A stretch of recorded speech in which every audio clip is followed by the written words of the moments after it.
right, here we go. I'm not taking notes. All right, I'm here with Jasenia. I don't think so. First time we met. Do you remember the day we met? I don't remember the day we met. We met in the pandemic. The pandemic was a hard one. 2020 pandemic. It was her publicist at the time that introduced me and said, "You need to talk to my girl. She's going through something." In fact, I was supposed to interview her and her former partner as a couple to talk about relationships and what it's like how to survive in the pandemic, and then it didn't happen. Yeah. So you didn't survive. We didn't survive at all.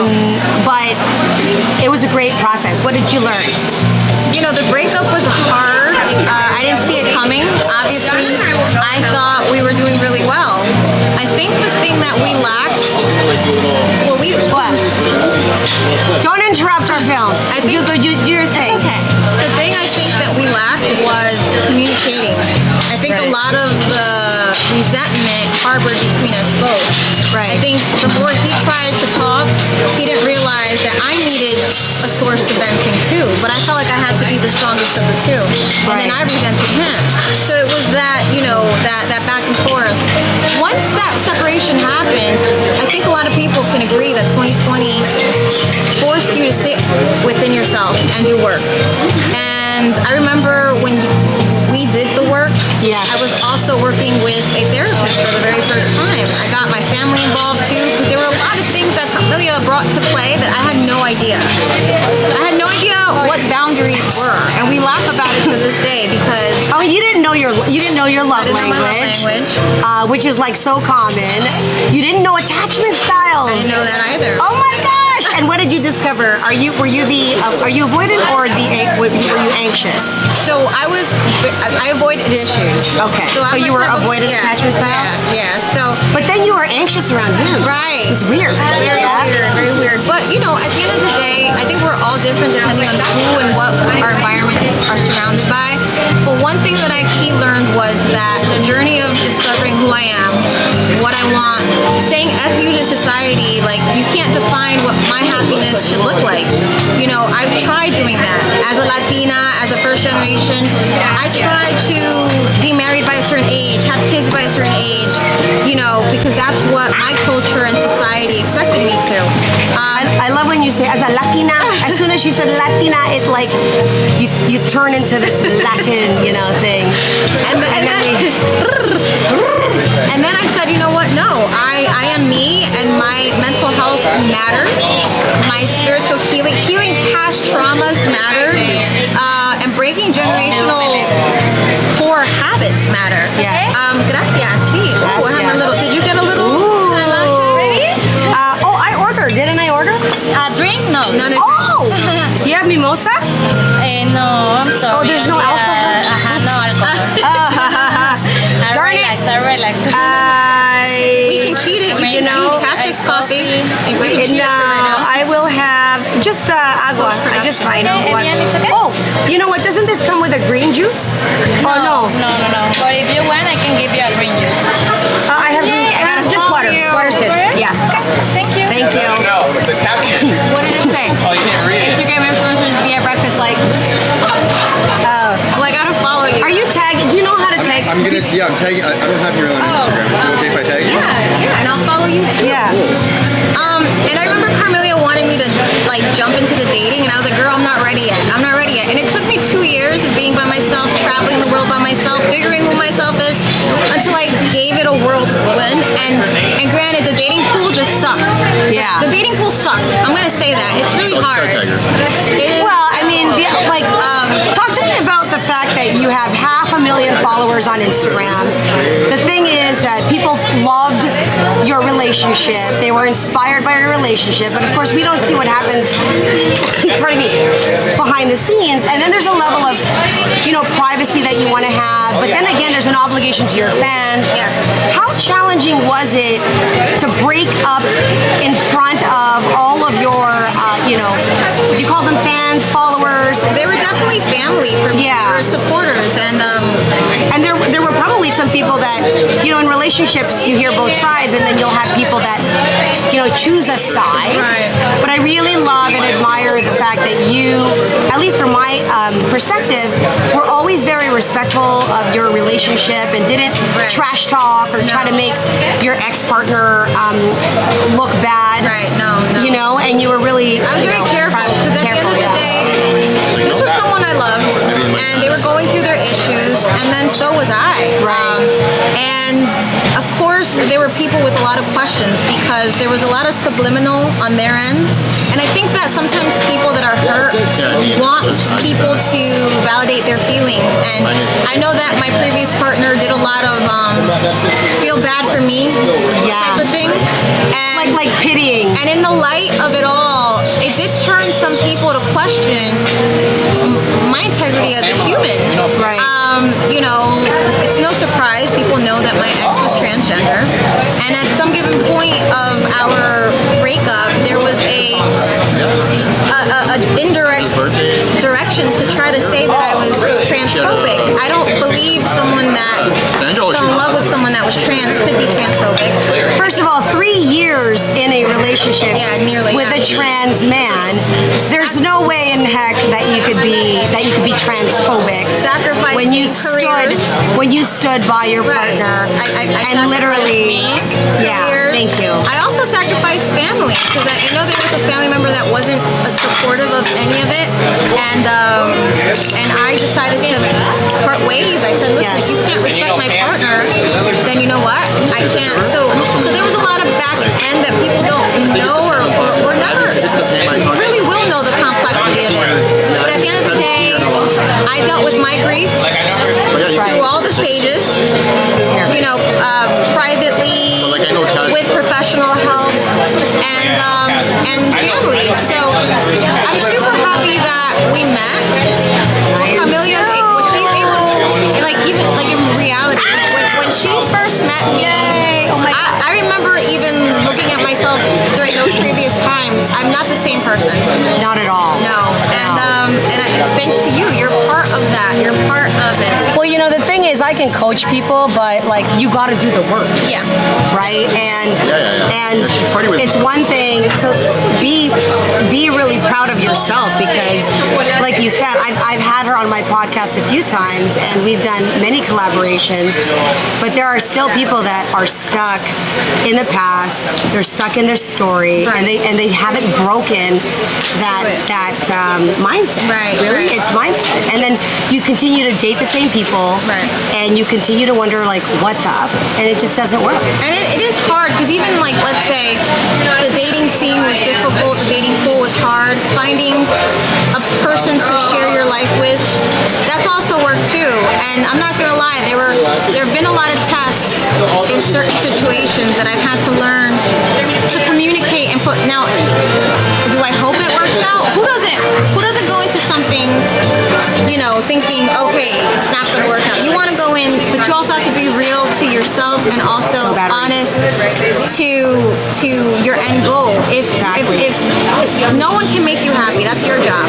But if a person's not adding to your happiness, they're only making it harder, then it's your job to take care of yourself and take accountability because you don't want to be in a relationship where you're no longer happy, and then that becomes very unhealthy. I think we need to add male perspective over Yeah. here. Let's add a guy. Let's add a guy. Come on over. Scoot over.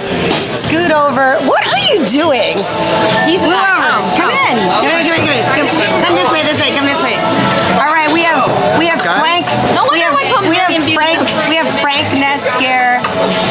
Frank, let me ask you something. Can you tell? How soon can you tell when you're dating a woman or girl or lady that she hasn't dealt with her past, or there's some past relationship issues? Is that something that you can tell right away?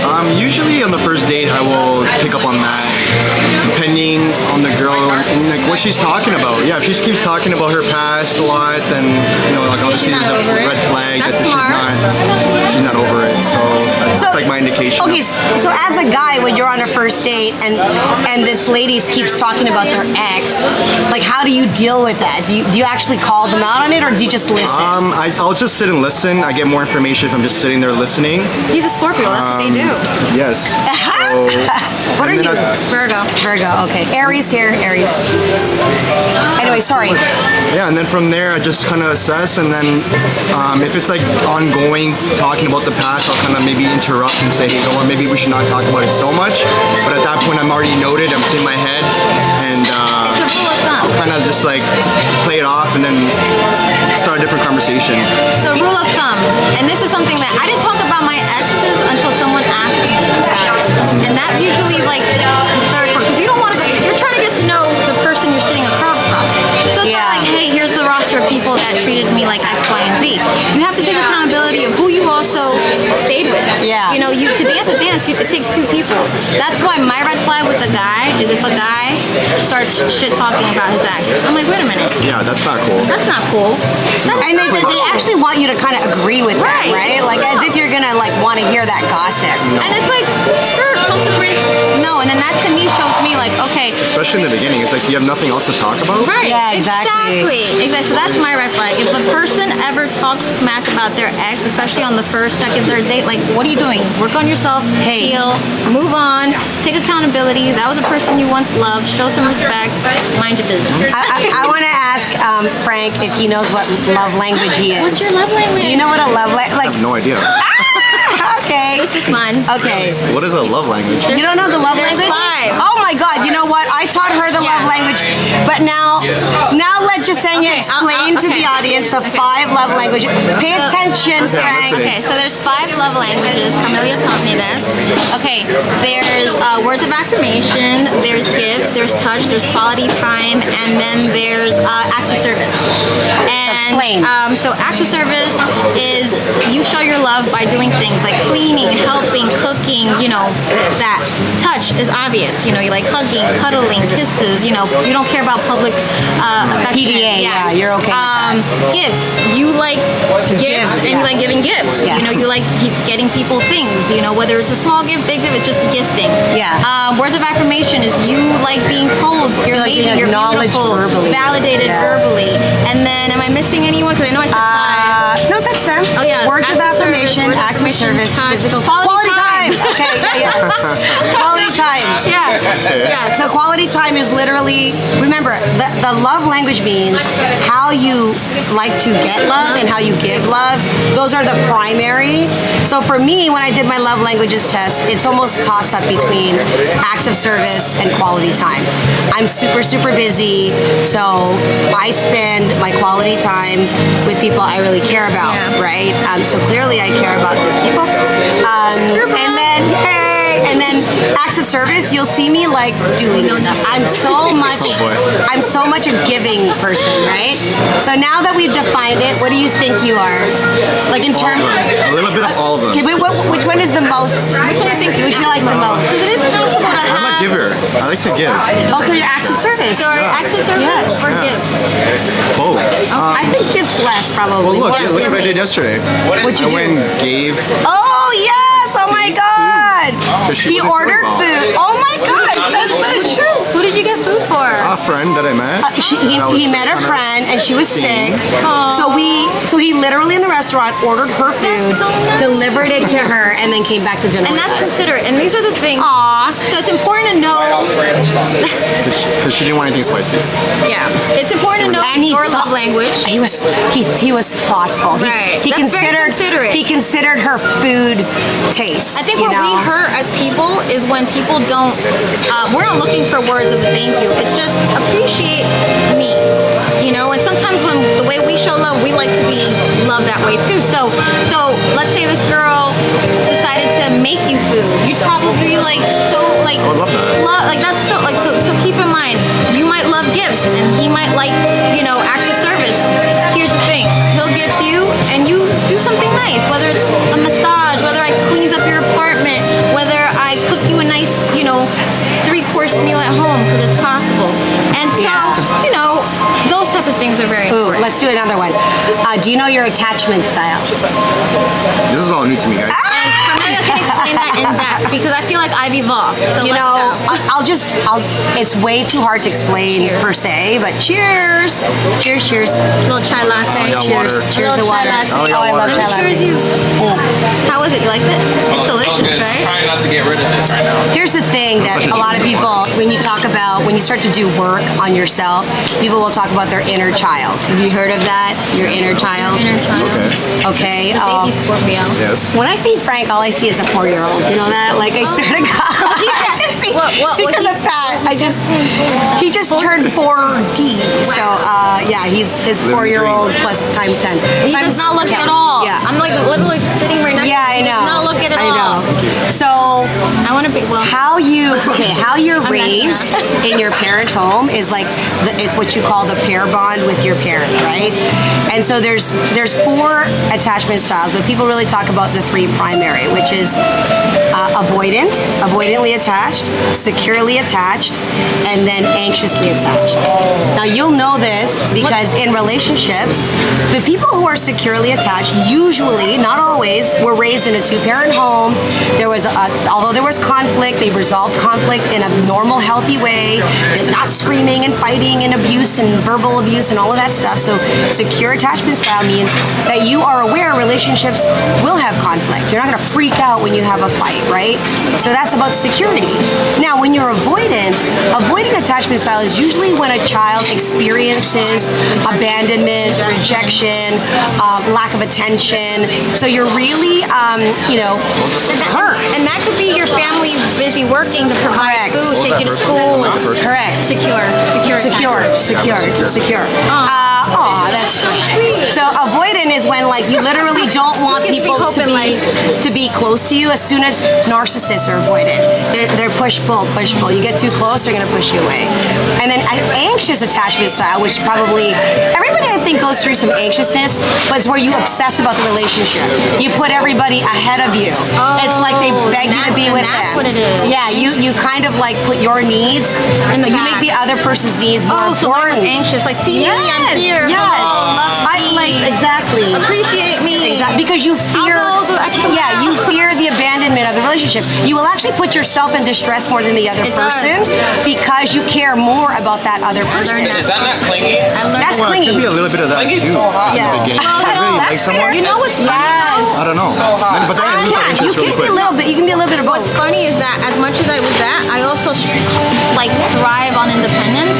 And I know you don't believe in science, my friend, but that's a Virgo thing. Sometimes I need to have like my own space. Like I need to just breathe and just take a walk by myself. And I'm gonna come back.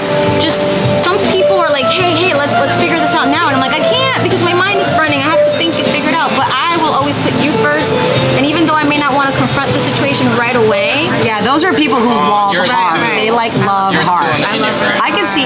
Yeah, but you know what? When you're usually anxious, that means that the No, person you're you're with also isn't giving you the security that you want, right? So kind of knowing somebody's attachment style means that you can kind of conform to and help them with that. So if somebody's really being distant, you can say, honey, you don't have to be distant with me. You know, I'm not going anywhere.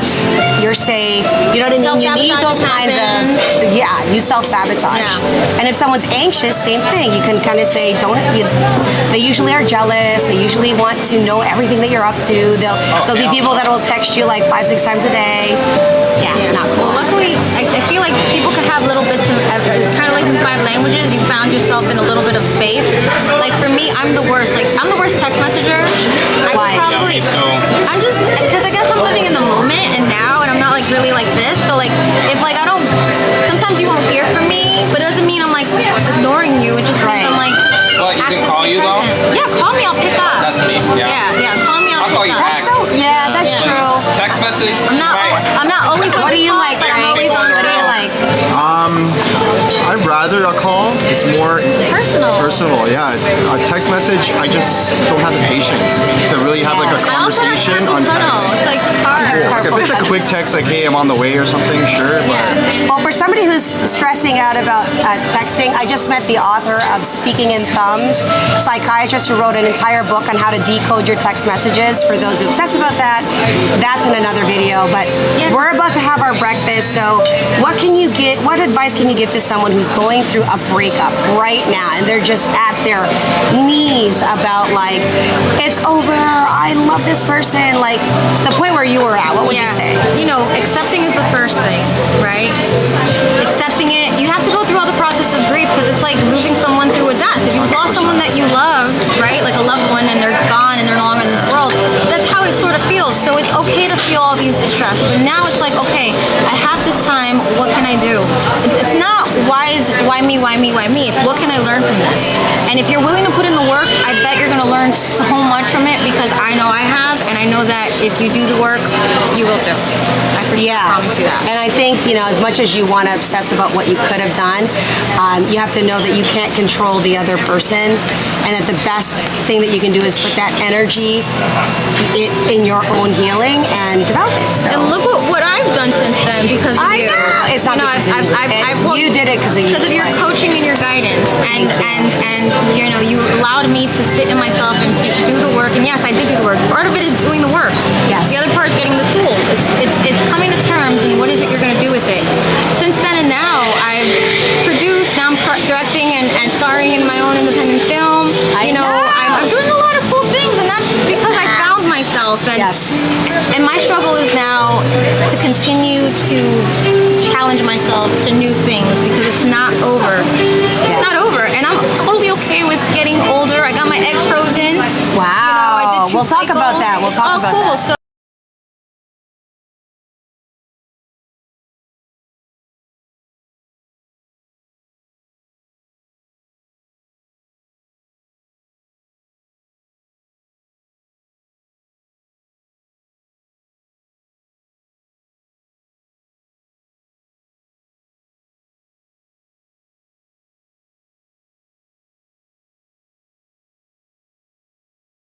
So you know what? Just do what makes you happy, and then live in the now.